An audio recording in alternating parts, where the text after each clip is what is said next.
queridos irmãos, vamos abrir a palavra de Deus na primeira carta de Paulo a Timóteo, capítulo de número 2. 1 Timóteo 2. Nós vamos fazer uma leitura do versículo de número 8 até o versículo de número 15, mas nós vamos nos deter na exposição, especificamente nessa manhã, dos versículos 11 ao 15. Vou repetir. Você vai abrir a sua Bíblia na primeira carta de Paulo a Timóteo, capítulo de número 2. Nós vamos fazer uma leitura dos versículos 8 até o versículo 15, mas nós vamos nos deter na exposição dos versículos 11 ao 15. 1 Timóteo 2, versículo de número 8, assim diz o Senhor. Quero, portanto, que os varões orem em todo lugar, levantando mãos santas, sem ira e sem animosidade, da mesma sorte que as mulheres, em traje decente, se ataviem com modéstia e bom senso, não com cabeleira frisada, ou com ouro, ou pérolas, ou vestuário dispendioso, porém com boas obras, como é próprio às mulheres que professam ser piedosas. A mulher aprenda em silêncio, com toda a submissão, e não permito que a mulher ensine, nem exerça autoridade de homem, esteja, porém, em silêncio, porque primeiro foi formado Adão, depois Eva, e Adão não foi iludido, mas a mulher, sendo enganada, caiu em transgressão. Todavia será preservada através de sua missão de mãe, se ela permanecer em fé e amor e santificação com bom senso. Amém. Oremos mais uma vez ao Senhor. Deus bendito, tua palavra foi lida e agora será proclamada aos nossos corações. Fala conosco, ó Deus maravilhoso. Santo Espírito de Deus, abre as nossas mentes, Senhor, e nos dá o devido entendimento da tua verdade, e nos ajuda a guardar toda a tua verdade em nossos corações, transformando-nos a partir dela, segundo a tua vontade, para o louvor da tua glória. Em nome de Jesus. Amém e amém. Meus queridos irmãos, o papel da mulher na igreja tem sido alvo de acaloradas discussões nestes últimos tempos.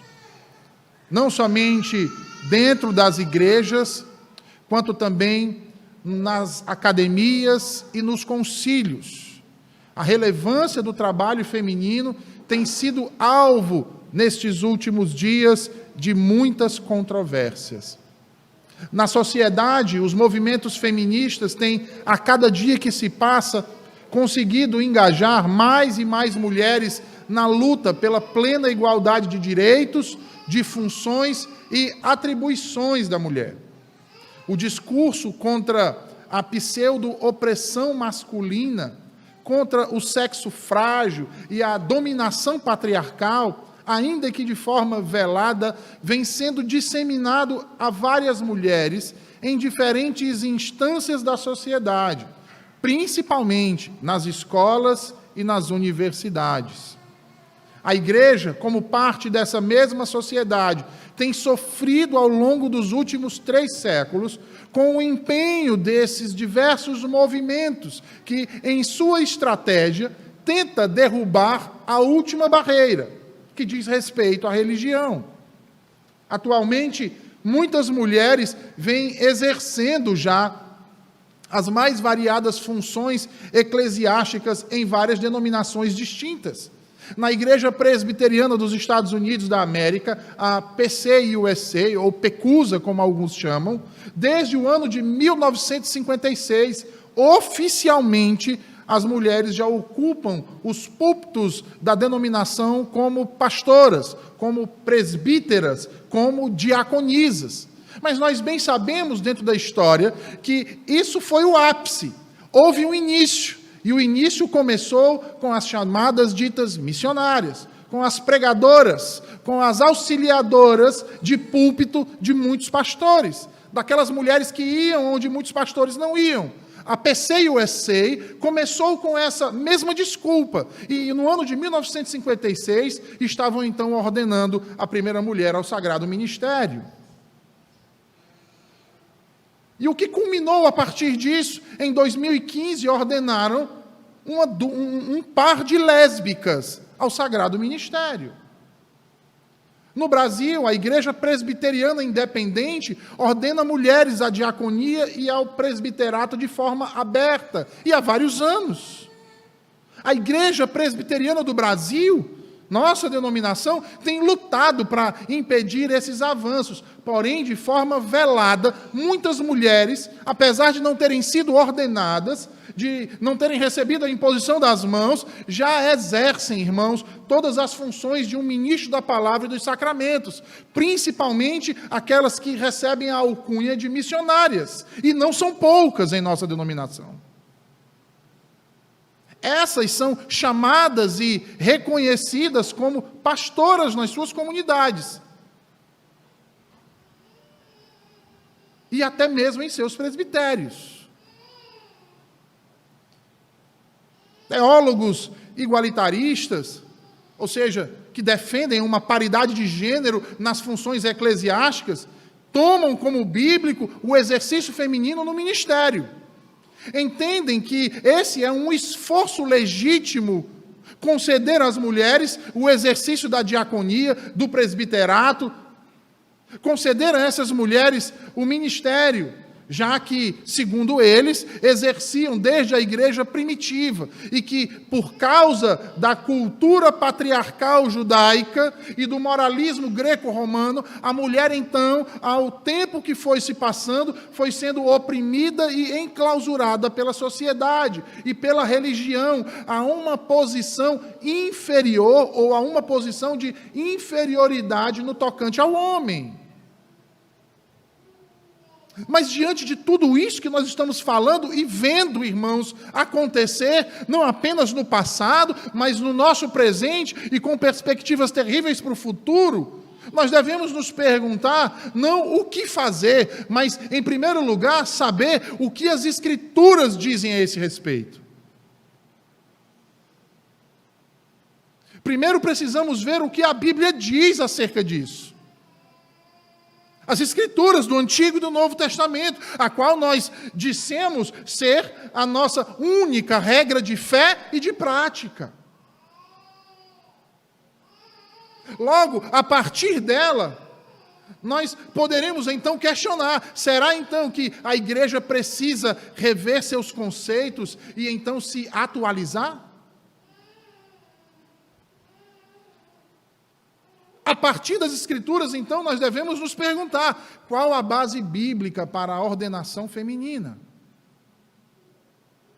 Será que a mulher pode, de fato, exercer uma função de autoridade na igreja?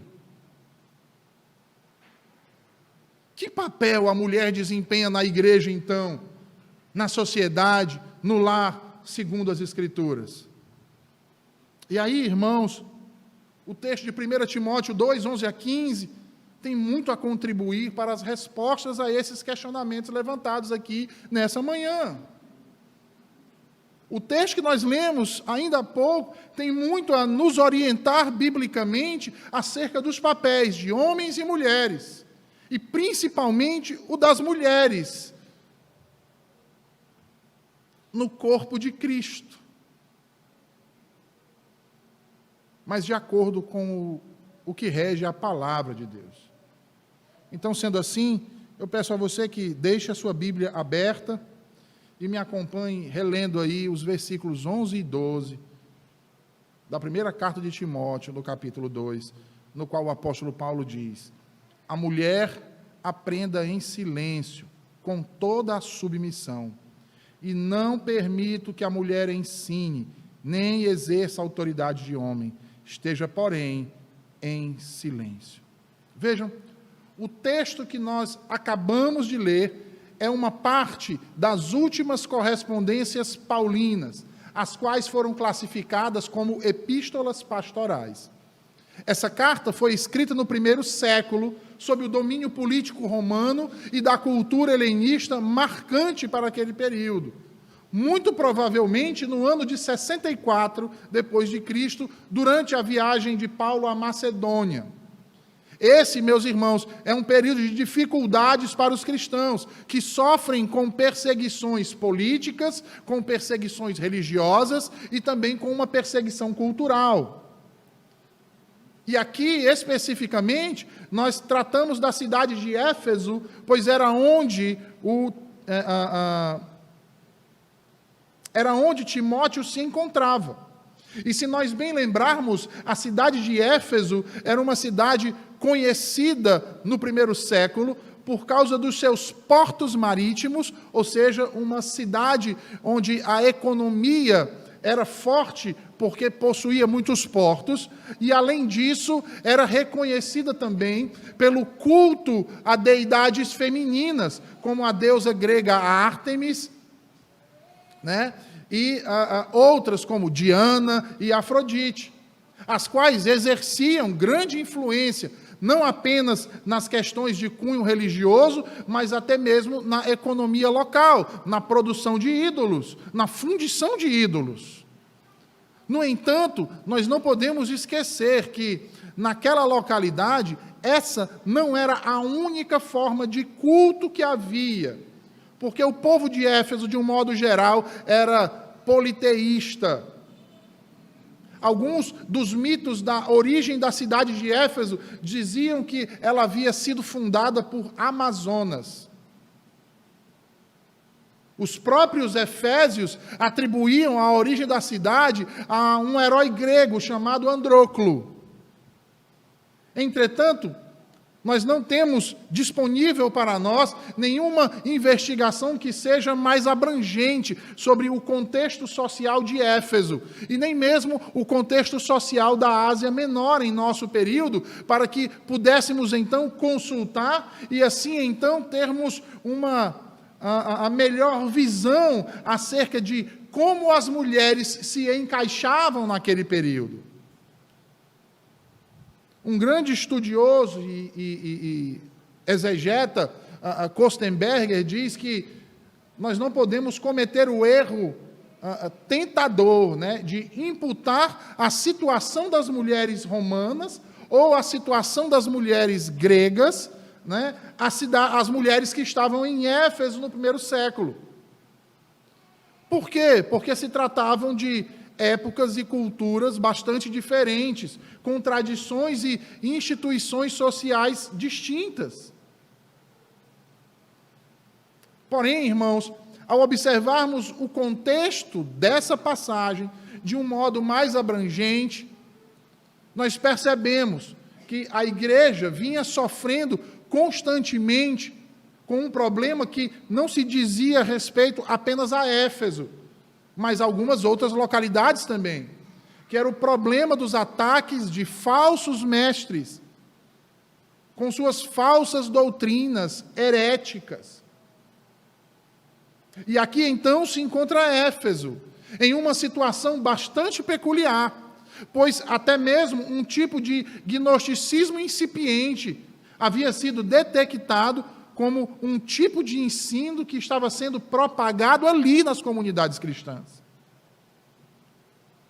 Percebam então que esse tipo de situação trouxe sérios problemas àquela igreja, ao ponto de Paulo escrever para os seus colaboradores, Timóteo e Tito, em suas respectivas cidades, orientando-os e exortando-os a como proceder diante destes problemas que estavam se insurgindo dentro das igrejas.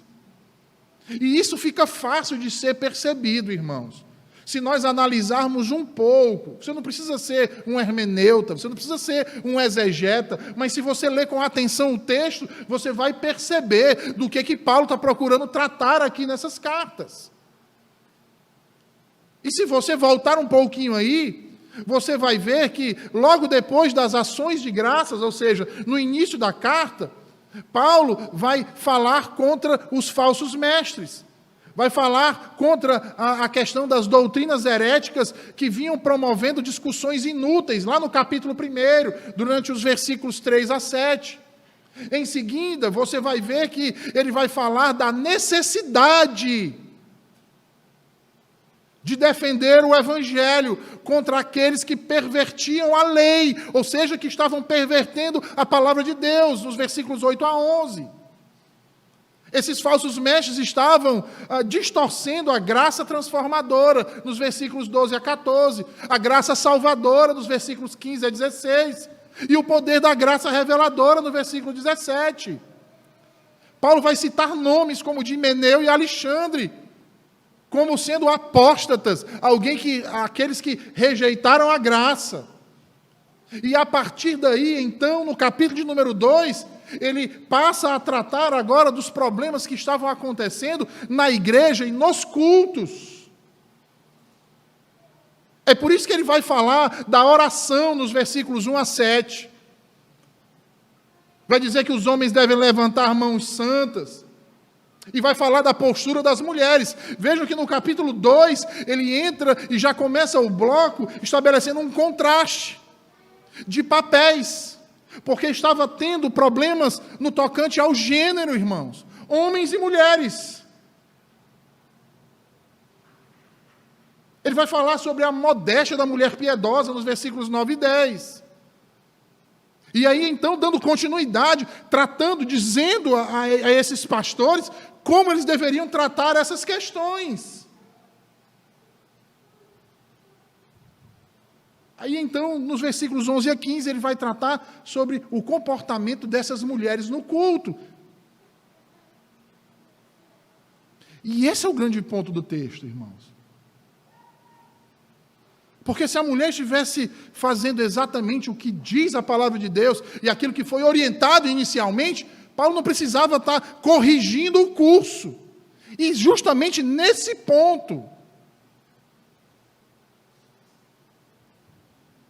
logo quando nós olhamos para esse texto, nós podemos enxergar a preocupação do apóstolo Paulo com todas essas situações. Situações essas que vinham sendo motivo de contenda e divisão do corpo de Cristo. Principalmente naquilo que afetava a liderança da igreja e que estava ligado a questões de gênero. É por isso então que ele diz no versículo 11, veja aí, ele diz, a mulher aprenda em silêncio com toda submissão. Ora, se eu estou escrevendo para algum de vocês, para exortá-los quanto a um problema, e eu digo assim, olha, a mulher tem que aprender em silêncio, com toda a submissão. Para eu dizer isso, é porque você me diz o seguinte, olha, está acontecendo um problema aqui, reverendo. Qual é o problema? Rapaz, quando a gente está ensinando aqui na igreja, as mulheres estão se insurgindo contra o ensino. Ninguém consegue nem dar aula direito. Nós mal começamos a falar, elas se intrometem e começam a dizer que nós estamos ensinando errado.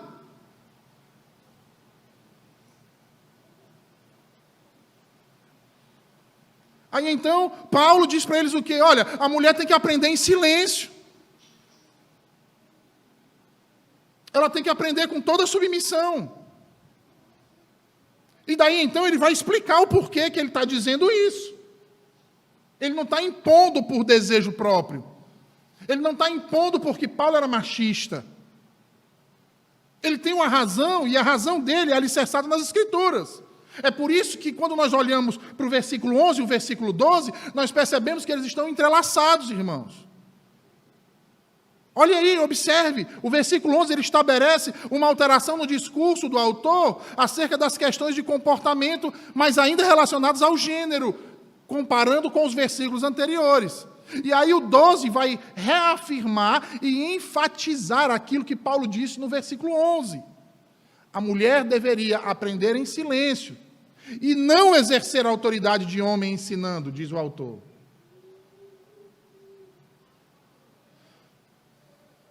O problema aqui era relacionado ao quê? Ao ensino. E esse ensino aqui corroborava com uma autoridade que não havia sido dada às mulheres. Note aí, há um paralelismo aqui entre os versículos 11 e 12.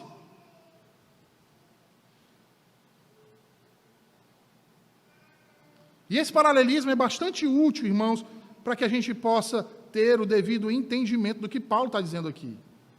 E, inclusive, nós vamos analisar algumas expressões chaves nesses 2 versículos aqui. A primeira delas é esse silêncio. O ressuscia, ou ressuquia. O que ele quer dizer com isso? Observe que essa palavra, silêncio, ela aparece tanto no início, quanto no final dessa sessão. Ela aparece no início do versículo 11 e ao final da sessão. O que faz com que alguns intérpretes entendam que se tratava de uma estrutura quiástica, como nós chamamos. O silêncio aqui ordenado por Paulo está, na verdade, em uma estrutura paralela, meus irmãos, onde o mesmo é necessário tanto para aprender, quanto para obedecer à restrição de não ensinar e não exercer autoridade. O silêncio é a palavra-chave aqui. Ora, quem é que aprende alguma coisa falando? Se alguém está ensinando e você fica conversando, você vai aprender alguma coisa? Certamente não. E se aquele que ensina está sendo contestado, o que você vai aprender dele? Também nada. Por isso ela deve ficar em silêncio, para que possa o quê? Aprender. Outro termo significante aqui, nesses 2 versículos, é a palavra submissão. Hipótage. As mulheres devem se submeter aos seus maridos e às autoridades constituídas. E essa aqui é a primeira de 2 qualificações que são feitas envolvendo aqui o silêncio. Veja aí que, ao tomar esse substantivo de submissão e o seu verbo cognato, para submeter no Novo Testamento, nós percebemos que estes 2, em suas várias ocorrências no Novo Testamento, descrevem uma relação entre partes hierarquicamente comprometidas. Como, por exemplo, nós vemos lá em Tito, capítulo 3, versículo 1, Marcos 12, 17, Romanos 13, 1 a 7, 1 Pedro 2, 13 a 14. Relacionamento hierarquicamente comprometido entre pessoas e autoridades. As mesmas palavras são utilizadas. Quer outro exemplo nas Escrituras? Quando elas são utilizadas para estabelecer a relação entre maridos e esposas, filhos e pais, escravos e seus senhores, os jovens e os mais velhos. E o crucial, irmãos, do uso dessas 2 expressões no Novo Testamento, que na voz ativa, o verbo é usado para descrever a submissão de todas as coisas à pessoa de Jesus Cristo. A pessoa de Jesus Cristo. Portanto, irmãos, a submissão que Paulo está falando aqui é uma submissão hierárquica. Que diz respeito a um relacionamento. As mulheres devem se submeter aos homens. Porém, a natureza dessa submissão não pode ser tomada como sendo geral, a todos os homens, mas específica. Deixa eu melhorar isso. Isso não quer dizer que a mulher deve se submeter a qualquer homem. O texto não está dizendo isso. A submissão que a Escritura ensina não é essa.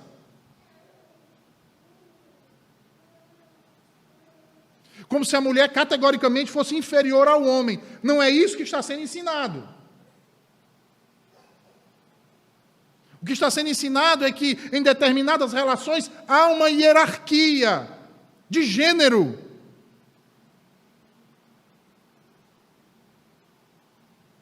E que nessas relações há a parte que se submete e há a parte que o quê? Governa, lidera.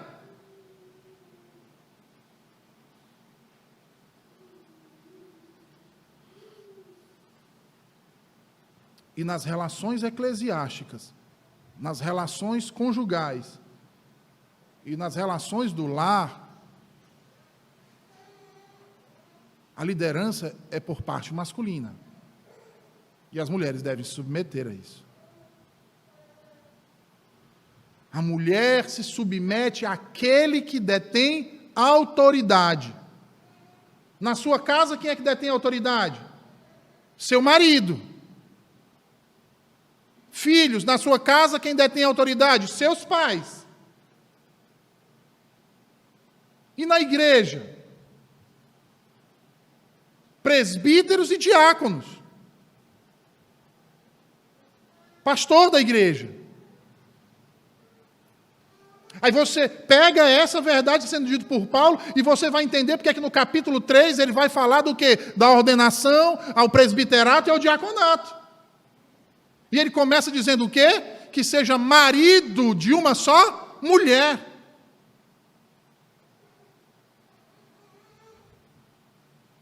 A mulher se submete àquele que detém autoridade, quer seja na igreja, quer seja no lar.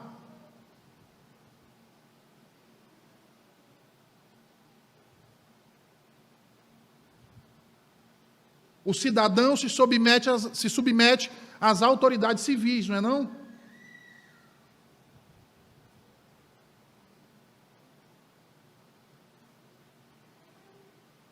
Logo, no contexto da passagem, a mulher se submete àqueles que são responsáveis pelo verdadeiro ensino do Evangelho. E que por isso eles têm autoridade.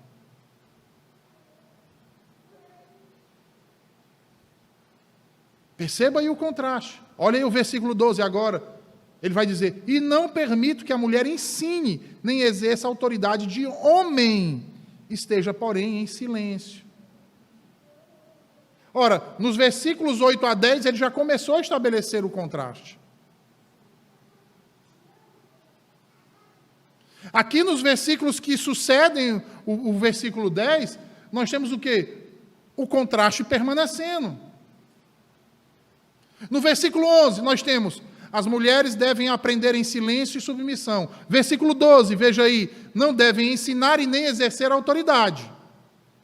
A partir disso se pergunta: mas a quem essas mulheres devem ser submissas? Como é que eu respondo isso no versículo 11? E no versículo 12, e quem exerce essa autoridade? Se o apóstolo Paulo vem contrastando desde o início do capítulo 2, homem e mulher, e aqui ele está se referindo só às mulheres, tem a outra parte. Qual é a outra parte? Os homens. Então, qual a resposta a essas perguntas? O homem.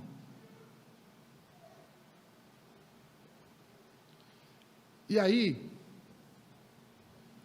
Paulo bem que poderia ter nos ajudado, né?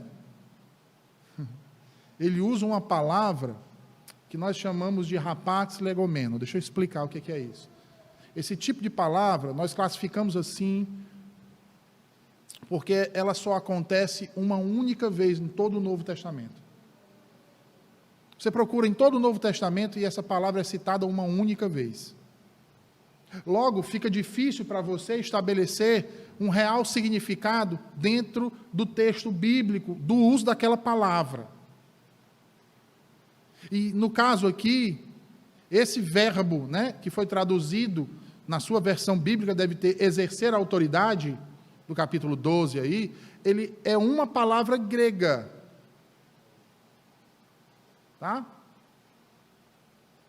E aí o que acontece?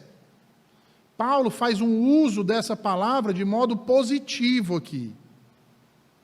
O intuito dele é dizer que a mulher não deveria assumir uma postura de autoridade independente. Ou seja, a mulher não deveria estar na igreja dando ordens, ditando como as pessoas deveriam agir. Hendrickson vai dizer que a mulher não deve entrar na esfera de atividade para a qual a força de sua própria criação não é apta. No entanto, quando nós olhamos para esse texto, há aqueles que defendem um significado diferente do termo. É o caso de uma igualitarista chamada Cynthia Westphal. Ela defende que o uso do verbo pelo autor aqui está relacionado a um sentido negativo, pejorativo da ação. O que ela vai dizer? Ela vai dizer que Paulo aqui não está dizendo que a mulher deve se submeter ao homem, que a mulher não deve exercer autoridade, não é que ela não pode ensinar, não é que ela não pode pregar, não é que ela não pode profetizar, não é que ela não pode ser presbítera, não é que ela não pode ser diaconisa. Não, Paulo não está falando isso. Paulo está falando aqui da utilização da autoridade de maneira negativa, ela vai dizer. Como assim, de maneira negativa? Ela vai dizer, Paulo está dizendo para ela não se exceder, não abusar dos homens durante o culto.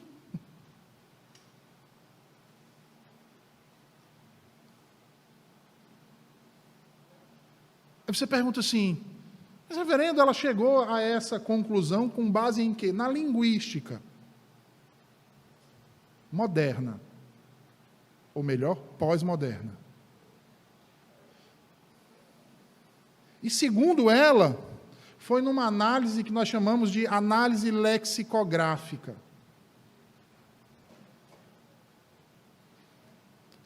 Vamos lá, a gente está falando de um termo que é utilizado uma única vez no Novo Testamento. Eu já falei isso para vocês. Como é que nós vamos analisar lexicograficamente um termo que no Novo Testamento só é utilizado uma única vez? A forma que nós temos é analisar em escritos não bíblicos daquele período o uso dessa palavra. Quantas vezes se repetiram e o que elas significavam nos contextos em que foram escritas. E aí, quando nós fazemos essa análise, tá? Nós percebemos que os termos, ou seja, que a palavra que foi utilizada em outros escritos não bíblicos, considerando todas as limitações possíveis, nos levam à seguinte conclusão: a de que não há evidências de que a palavra tenha sido usada como uma conotação negativa em nenhum escrito. Nem de instâncias, veja bem, nem em escritos antes de Paulo, nem em escritos contemporâneos a Paulo. Logo, meus irmãos, o que Paulo está dizendo aqui é que a mulher não deve ensinar, porque essa ação pressupõe autoridade. Autoridade. No entanto, há ainda quem diga, mas negar às mulheres o direito de ministrar e ensinar em uma igreja é negar os dons que o próprio Deus concedeu à igreja.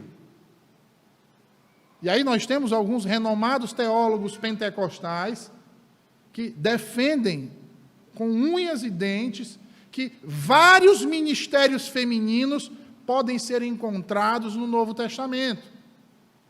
E que este fato faz com que os versículos 11 e 12, embora certamente sejam vinculativos na situação local para os quais foram endereçados, não se destinam a ser normativos para a igreja ao longo de sua história. Em outras palavras, o que é que eles estão dizendo? Dizendo o seguinte: tudo bem, Paulo tratou dessa questão, mas especificamente no contexto de Éfeso. Isso não replicou para as demais igrejas, e muito menos nos anos posteriores. Foi algo pontual, não universal. Tá? E aí, irmãos, de fato,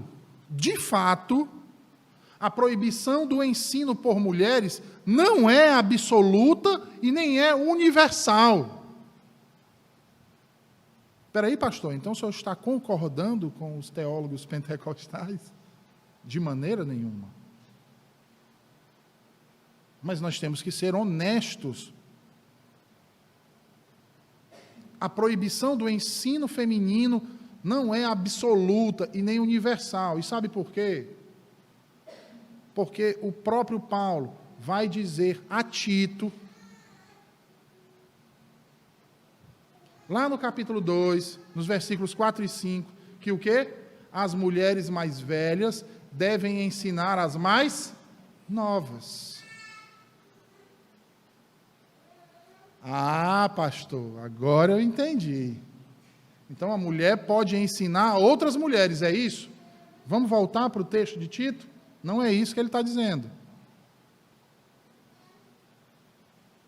Ele está dizendo que as mulheres mais velhas devem ensinar as mais novas. O que? O Evangelho? Não. Amar os maridos e os filhos, a serem puras e submissas, para que a palavra de Deus não seja difamada. Mas sabe o que tem acontecido ultimamente? Muitas mulheres, e aí não se admirem, tá? No nosso meio, de igrejas reformadas, estão distorcendo esses versículos para desenvolver um tipo de ministério itinerante de ensino. Sob a pecha de ensino da família. Mas onde é que a Bíblia dá base para isso? Onde as Escrituras tiram essa autoridade do ministro para conceder às mulheres? A verdade, irmãos, é que nós estamos vivendo um momento em que está surgindo um feminismo reformado. De repente, a internet ganhou destaque com as chamadas conselheiras da família. Elas são chamadas no lugar dos pastores, para ensinar biblicamente como é que o marido se comporta, como é que a mulher se comporta, como é que os filhos se comportam. Deixando de ser atribuição do pastor exortar, admoestar e pregar para as famílias.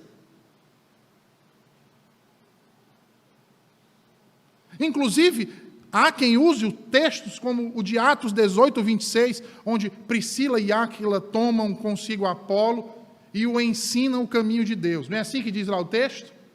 Né? Priscila e Áquila vão lá, vem Apolo pregando, aí tomam ele e vão ensinar ele. Não é assim que diz o texto? Não, irmãos, o texto não diz isso não. E se você está duvidando, pode abrir sua Bíblia em Atos dos Apóstolos 18, 26. O texto não está dizendo que Priscila ensinou a Apolo. O texto não diz que eles ensinaram a Apolo. A palavra utilizada lá é extento, que significa esclarecer algo através de um discurso, totalmente diferente de ensinar, de dar uma aula. Eles viram ele pregando e viram que faltava alguma coisa. E ali então, ela juntamente com o seu marido, particularmente, esclarecem algumas questões. Aí, veja, outro texto proclamado como prova conclusiva de que a mulher pode exercer autoridade na igreja é o texto de 1 Coríntios 11, 5. Onde Paulo vai falar em Corinto de mulheres profetizando. E que é utilizado por muitos grandes teólogos, viu? Onde, então, a partir desse texto, se pressupõe uma normativa paulina para as mulheres poderem pregar. No entanto, quando nós vamos lá para 1 Coríntios 11, 5, pode abrir sua Bíblia lá, olhe para o texto, e aí faça a seguinte pergunta diante daquilo dali, e considerando o contexto do que Paulo está fazendo. O que Paulo está dizendo ali no versículo 5? Qual é a pretensão paulina com aquelas palavras? É proibir uma atividade ou endossar essa atividade?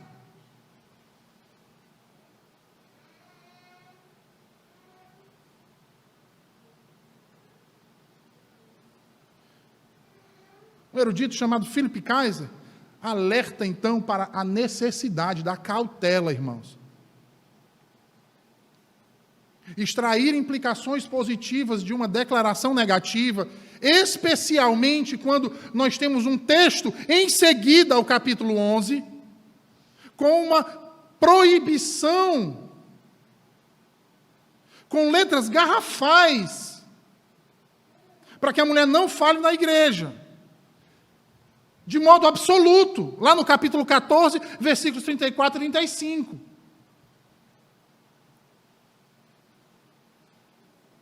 Porém, há ainda outro exemplo que volta e meia se utiliza para querer normatizar a pregação feminina e o ensino feminino na igreja, que é o quê? Débora. Aí olha o que Calvino diz, citando João Calvino, 5 séculos atrás. Se porventura alguém desafiar esta disposição, citando o caso de Débora e de outras mulheres sobre quem lemos que Deus, em determinado tempo, as designou para governar o povo, a resposta óbvia é que os atos extraordinários de Deus não anulam as regras ordinárias, às quais Ele quer que nos sujeitemos. O fato, meus irmãos, é que tornar ocasiões em que, excepcionalmente, mulheres ensinaram ou agiram de maneira extraordinária, e ali o caso de Débora, a própria Débora diz que é para juízo. Não pode ser tomado como uma regra abrangente, ou uma negação daquilo que foi estabelecido por padrão. E sabe desde quando? Desde a criação. É exatamente por essa razão que o autor vai fundamentar sua argumentação em alusões aos textos de Gênesis 2 e 3. Veja aí o que ele diz nos versículos 13 e 14. Olha aí, Paulo vai dizer, porque primeiro foi formado Adão, depois Eva. E Adão não foi iludido, mas a mulher, sendo enganada, traiu em transgressão. Então veja, ele diz o quê? A mulher seja submissa, e esteja e aprenda em silêncio, não exerça autoridade de homem. E ele está dizendo isso por quê? Porque primeiro foi formado Adão, depois Eva, e Adão não foi iludido, mas a mulher, sendo enganada, caiu em transgressão. O que ele está dizendo com isso? Ele está dizendo o seguinte, porque foi assim que Deus estabeleceu, um é o cabeça, a outra é a auxiliadora.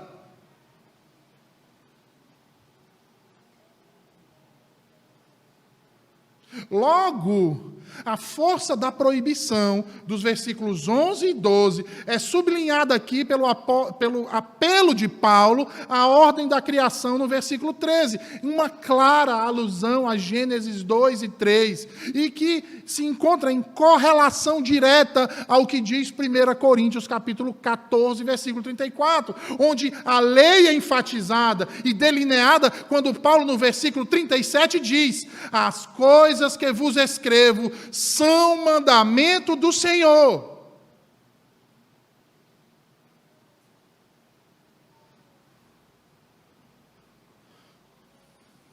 Mandamento do Senhor.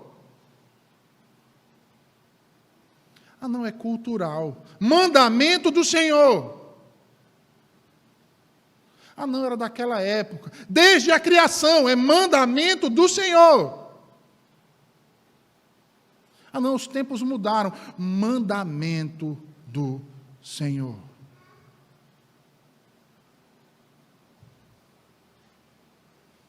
As alusões de Paulo indicam o óbvio, irmãos. Deus concedeu autoridade e o governo a homens. E a aplicação específica deste princípio é que as mulheres não deveriam tentar reverter a ordem criada para terem autoridade sobre os homens.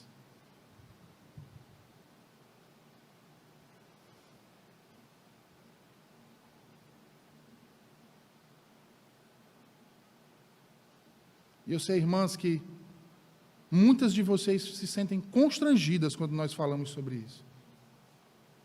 Mas tenho plena convicção que nós falamos isso não para inferiorizar vocês.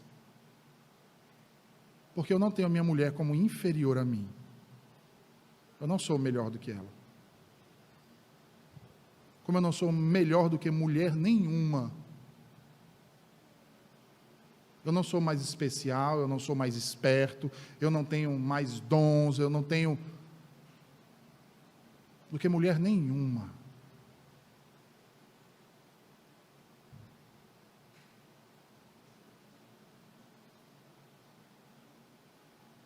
Mas o nosso Deus é um Deus que age com propósito.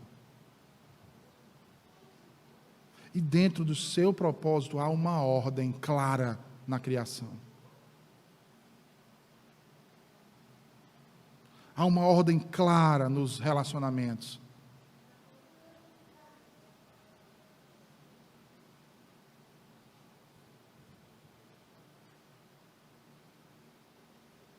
Veja, esse tipo de alusão e citação que Paulo faz do Antigo Testamento, e especificamente dos textos de Gênesis, reiteram o caráter não temporal ou circunstancial quanto ao papel da mulher na igreja.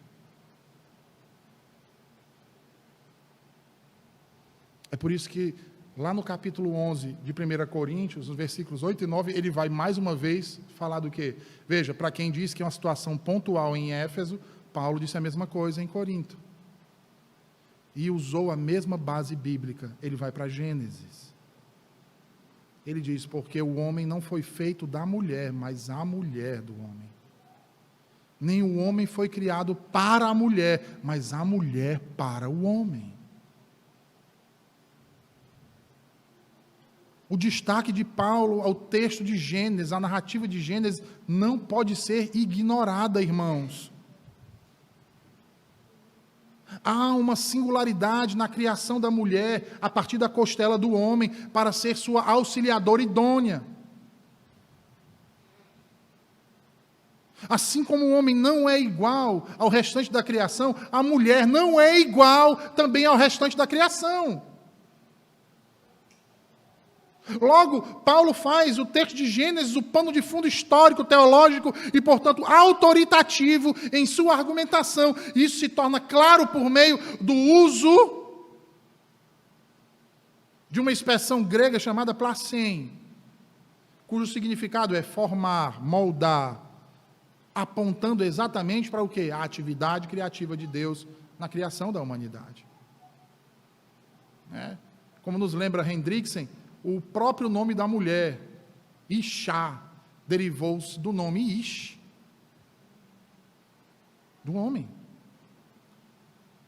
No entanto, irmãos, vejam, não apenas o modo criativo afeta essa relação, mas a própria queda.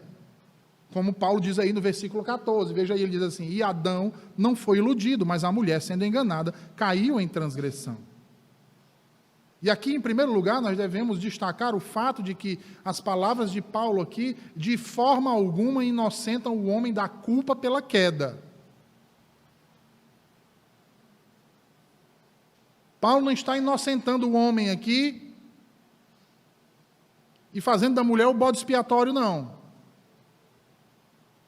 A questão aqui não é mostrar que Adão não teve culpa, mas enfatizar quem foi enganado pela serpente.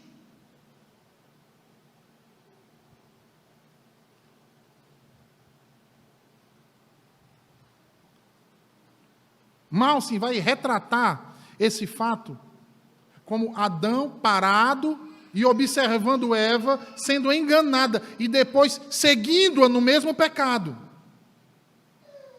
Calvino vai dizer que Paulo está se referindo aqui à punição infligida sobre a mulher. E por que Paulo estaria se dirigindo aqui à mulher? Uma vez que o conselho que ela deu para o seu marido foi fatal.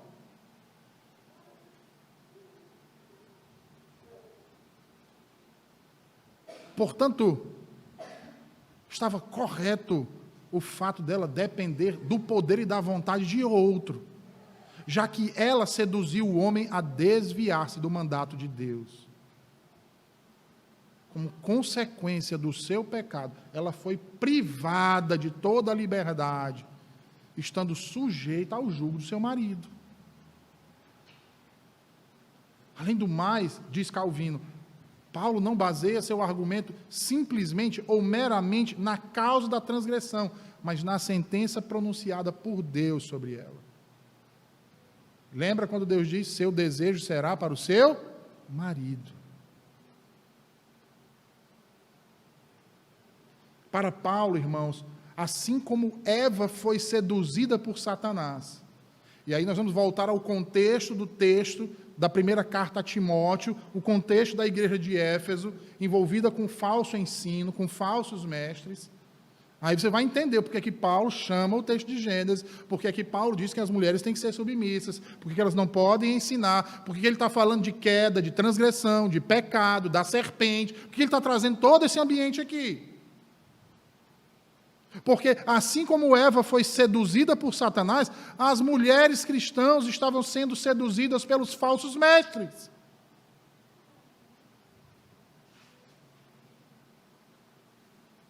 Que prometeram a elas um tipo de liberdade superior.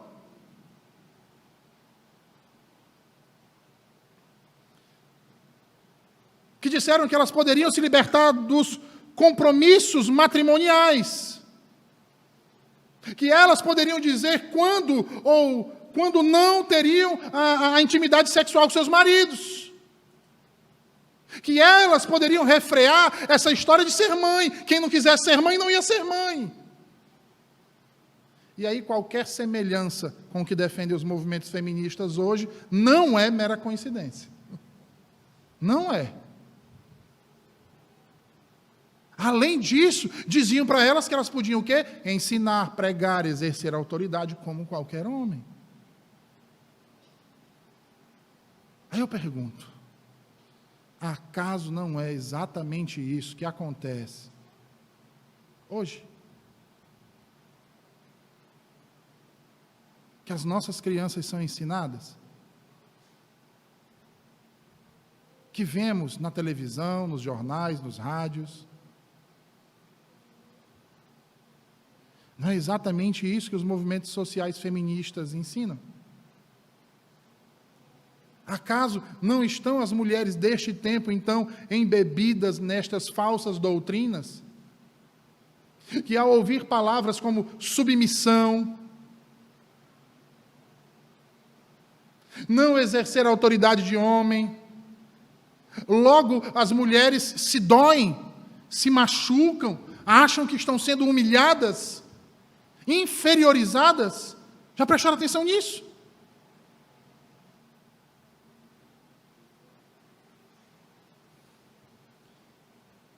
Como a sociedade tem enxergado as mulheres que optam por cuidar da casa, do marido, dos filhos, que preferem não se engajar numa carreira profissional, no mercado de trabalho? Como a sociedade tem visto isso? Como é que a sociedade diz dessas mulheres? Louvam, batem palmas, dizem, você está certa, é isso aí, mulher tem que cuidar dos filhos, do marido, da casa, você não precisa trabalhar. É isso que é dito? Ou é o contrário?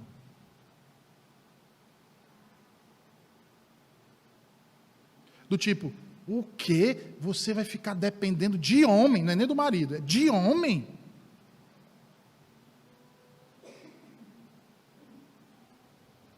Você está dependendo da boa vontade do seu marido? Que mulher é você?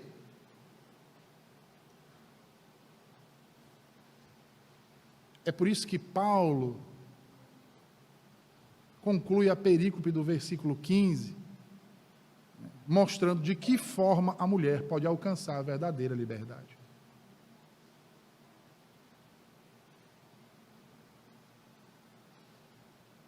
E que vai dizer para uma mulher, abre aspas, moderna,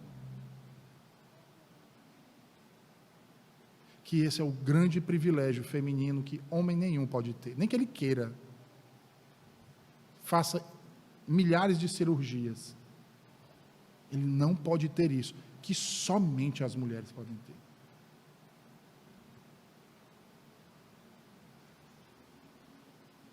E somente as mulheres que passaram por isso sabem o que verdadeiramente é isso. o significado de ser mãe.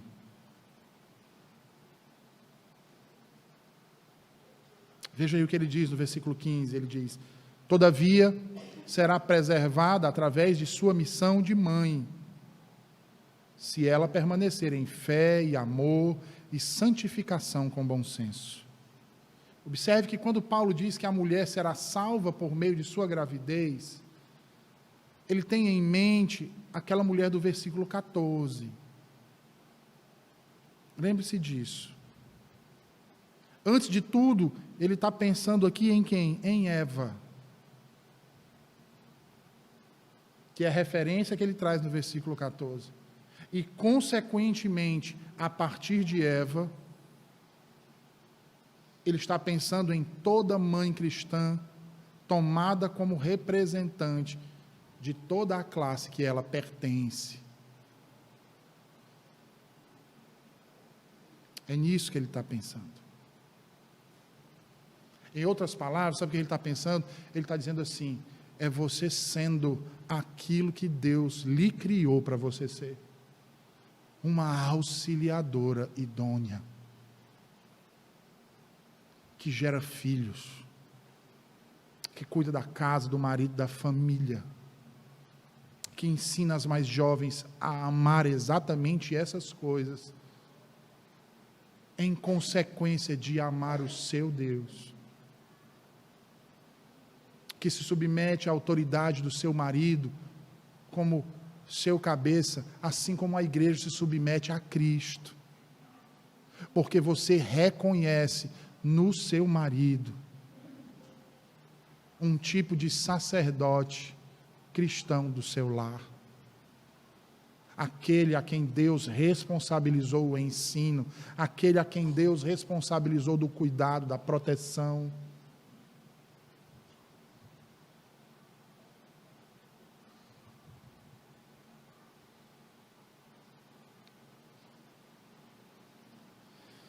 E aí você começa a perceber que o silêncio, a submissão, o não exercício de autoridade, bem como a maternidade, o ser mulher, são ordenanças baseadas no relato da criação e da queda do homem e da mulher. E muitos acham ridículo que alguém exorte as mulheres a darem atenção à maternidade hoje, tomando essa ação como sendo uma obra piedosa e santa.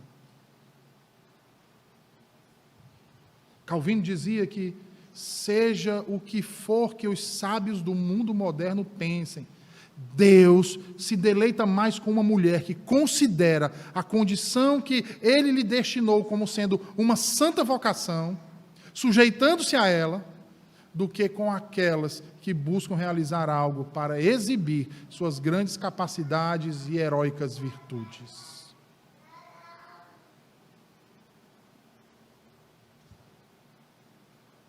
Mas observem aí que Paulo dá uma condicional. Ele diz: será preservada através de sua missão de mãe, se ela permanecer em fé e amor e santificação com bom senso. Ou com piedade, né? Algumas versões trazem, ao invés de bom senso, piedade ou modéstia. Lembra que ele começou falando sobre modéstia lá no início do capítulo, desse bloco aqui, do versículo 8 em diante? Quando ele compara homens e mulheres, os homens orando com mãos santas e as mulheres se ataviando com modéstia e boas obras.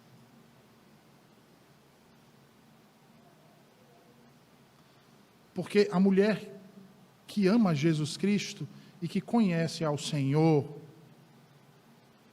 que conhece a verdade do Evangelho, ela sabe que ser mãe é um grande privilégio. Que ter um marido é um grande privilégio. Que criar filhos é um enorme privilégio. Que se submeter a Cristo é maravilhoso.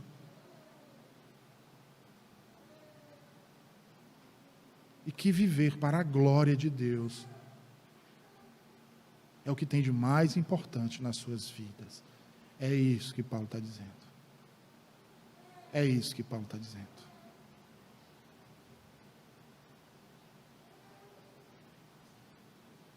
Portanto, se hoje nós nos detivemos no papel da mulher, certamente os homens que aqui estão presentes, maridos, se a sua mulher deve agir dessa forma para a glória de Deus, isso implica que você deve também agir, cumprindo o seu papel de provedor do lar, de protetor, de sacerdote da casa, tanto quanto sua mulher faz o dela de auxiliadora idônea. E que ambos, vocês, meus irmãos, homens e mulheres, maridos e esposas, devem se empenhar nisso, dando bom testemunho para os de fora.